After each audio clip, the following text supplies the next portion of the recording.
Thank you sir. Sir, ఒక 50 మందిని చంపేగానే media, ప్రభుత్వం, ప్రజలు అదేదో పెద్ద అనుభవం పడ్డ టల్లకల్లను అయిపోయారే.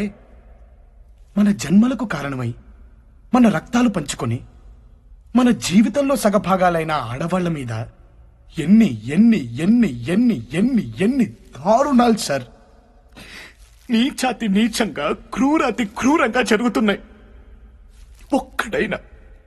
ఒక్కడైనా సార్ పట్టించుకున్నాడా, ప్రశ్నించాడా, నిలదీశాడా, పోనీ ఆపే ప్రయత్నమైనా చేశాడా? అసలు ఏం జరుగుతుంది మన దేశంలో?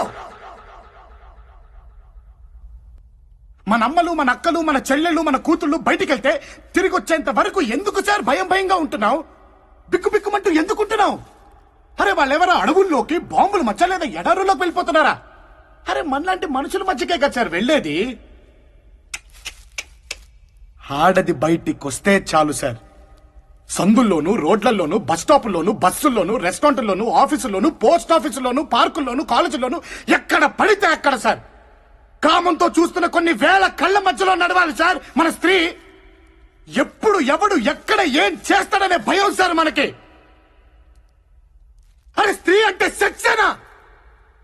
ఏంటి సార్ ఈ పరిస్థితి? దరిద్రం.